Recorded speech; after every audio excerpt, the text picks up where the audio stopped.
Lovis retire Caitlin Clark's number following important matchup, with no for USC on Sunday. Iowa City, Iowa, AP.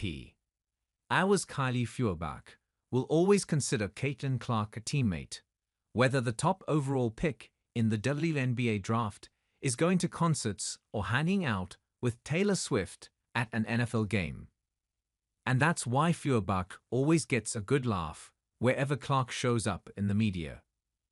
We talk about this all the time, but it's crazy because you don't really realize it until you start seeing all the Instagram posts or news, headlines, whatever it is. Because obviously we know her as a friend and a teammate, Feuerbach, a senior guard for the Hokies, said Friday. So seeing her at that level, it's kind of just out of this world, but it's crazy. It's awesome to see all the publicity she gets. Obviously, she deserves it, and she's worked really hard to where she's at now.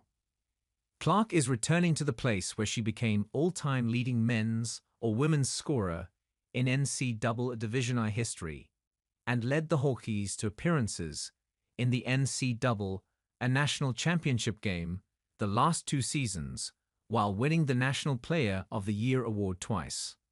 On Sunday, Clark will have her jersey number 22 retired in a ceremony at Carver Hawkeye Arena after USC's game against No. 4 USC. For the Hokies, the first season without Clark has been unique, Coach Jan Jensen said. The Hokies are 14-7 overall and 4-6 in the Big Ten in Jensen's first season as head coach. Iowa opened the season 12-2 and were in the Associated Press top 25 before a 5-game losing streak knocked them out of the rankings and put their NCAA tournament hopes in jeopardy. It's been a struggle at times for Jensen, an assistant coach since 2000 who took over the team in May when Lisa Bluder retired. This whole year has been unique, Jensen said, noting the loss of key players like Clark, Kate Martin, Gabby Marshall, Sharon Goodman, and Molly Davis from last season's team that lost to South Carolina in the national title game, as well as the departures of Bluder and longtime assistant coach Jenny Fitzgerald. There's been a lot of firsts and a lot of different situations that we've been navigating. Sunday's game is a sellout. Iowa sold out its public season tickets for the second consecutive year, even without Clark coming back. But the increased attention on the game is something many of the Hokies are used to, having gone through the last couple of seasons with all of the media focus on Clark.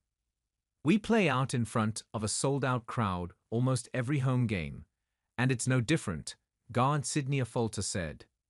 We just say, focus on the game. There's going to be a lot of outside noise and a lot of things going on, which is really great and cool. But obviously we want to use that to our advantage and use the crowd and everything that we can to beat USC. And that's going to be our main focus. The Hokies have won back-to-back games. They close the regular season with a schedule that includes home games against USC and top-ranked UCLA and a road game against No. 8 Ohio State. We've had the same mentality every single day, which I think is what strengthened us, Feuerbach said. We've really stayed together, trusted in our work, and we knew that, like Coach Jay would say, the shore was near. Clark attended one other game this season, on November 17 in Des Moines, when the Hokies defeated Drake 86-73. She kept a low profile that game. I didn't even know she was there until after, Feuerbach said, laughing. But if Clark is courtside on Sunday, her former teammates expect to hear from her. Like in her playing days. Wherever Caitlin's at, she brings the energy, Feuerbach said. She lights up a room with her energy, vocal communication, whatever it may be. Clark's rise from a highly touted high school recruit to being an A-lister, as Jensen called her, has been fun to watch. I'm just forever blessed that I got to be part of her ride, Jensen said. She'll always be part of us. Just like I've said before, Michael Jordan will forever be Carolina Blue, Caitlin will forever be Hawkeye black and gold.